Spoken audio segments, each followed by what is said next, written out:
Continuamos entonces con la explicación sobre cómo analizar el texto de la lectura de la guía número 4, con base en el cual ustedes van a desarrollar una serie de actividades o resolver unas preguntas sobre comprensión de lectura. Recordemos el título del texto: Ana Fran, testimonio contra el olvido, y es un texto corto que está compuesto de 4 bloquecitos o párrafos. Aquí vemos el primero y aquí vamos a mirar el segundo párrafo, luego el tercer párrafo y finalmente el cuarto párrafo. Entonces es un texto, como ya les dije, corto, que contiene solamente 4 párrafos. Pero en esos 4 párrafos se desarrolla un tema y se estructura una idea principal, digamos, que sirve de eje, de columna vertebral sobre lo que el autor está hablando. Pero entonces, ¿qué es un párrafo? Y lo más importante, ¿cómo sirve analizar párrafos para entender mejor un texto? Veamos pues. En términos generales, un párrafo es la unidad mínima de un texto, compuesto por una o más oraciones que desarrollan una idea. Es decir, que es un bloque de ideas, una unidad temática que se estructura a partir de una idea que además está apoyada o respaldada por otras ideas. Cada idea pues está contenida en una frase. ¿Sí? Tal como se ve aquí en la imagen, visualmente vamos a encontrar pues el título, ¿cierto? En este caso el párrafo y la exposición o el desarrollo del tema general. Este texto contiene 1 y 2 párrafos que fácilmente se diferencian porque, primero que todo, desde el punto de vista formal, están separados por un espacio, ¿cierto?, entre uno y otro, y además están separados por puntos. En este caso, el punto naranja, que es el punto aparte. Claro, si este texto tuviera 3 párrafos, aquí sería un punto naranja y vendría otro bloquecito, ¿cierto?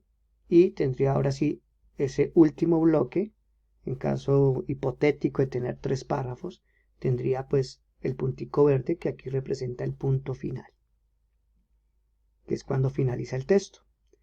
Entonces mire que las ideas que se expresan a través de frases se separan con puntos, y si utilizo el punto seguido significa que yo estoy separando una idea de otra, pero que tienen relación entre ellas, porque desarrollan un mismo tema, y eso lo englobo o lo organizo dentro de un solo párrafo. Entonces aquí tenemos, en otros textos ustedes van a encontrar, o en otras explicaciones o conceptos, van a encontrar que el párrafo es la unidad de sentido, es la unidad mínima de sentido de un texto, ¿sí? Entonces, siempre que vamos a analizar un párrafo, tenemos que tratar de descubrir cuál es la idea central. Aquí en este esquema, un esquema sinóptico que resume y sintetiza cómo qué es un párrafo y cómo está organizado o estructurado, ¿no? Entonces ya vimos cuál es la definición, ya también identificamos la forma, y acá hay algún elemento complementario que nos sirve, que son sus características. Por ejemplo, acá nos dicen que hay una idea principal o el tema alrededor del cual se está hablando, y unas ideas secundarias que lo que hacen es complementar, ampliar lo que se enuncia o se formula en una idea principal, ¿sí? Refuerzan, argumentan, respaldan, amplían, desarrollan, complementan una idea principal.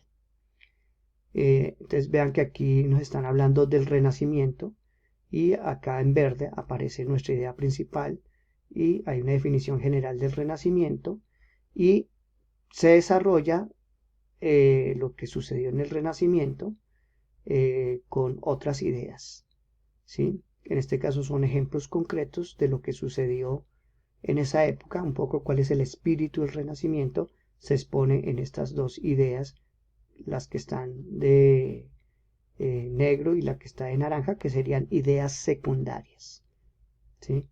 Entonces, no siempre la idea principal aparece como aquí en el ejemplo, en la primera frase. Puede estar en la segunda, o en la tercera, o en la cuarta, o en la quinta, o en la última, ¿sí? Esto ya es un ejercicio de cómo se organiza y se compone un párrafo. Aquí en esta imagen, pues para que hagamos una analogía, es decir, una comparación, el párrafo completo sería la fruta, ¿no? Pero, digamos, la fruta reviste o dentro o en el interior de la fruta vamos a encontrar la semilla, ese huesito. Y ese huesito, que es la semilla, es la idea principal. Está oculta en alguna parte del texto y hay que reconocerla, ¿sí? Entonces el párrafo es lo que vemos a simple vista como vemos la fruta, pero y empezamos a morder, a saborearla como si estuviéramos leyendo el texto o el párrafo más exactamente. Y ya cuando estamos interpretando o haciendo el ejercicio de analizar qué me quiere decir el autor en este párrafo, es cuando yo reconozco la semilla, el núcleo, el elemento, digamos, que sostiene, que es la idea principal del párrafo.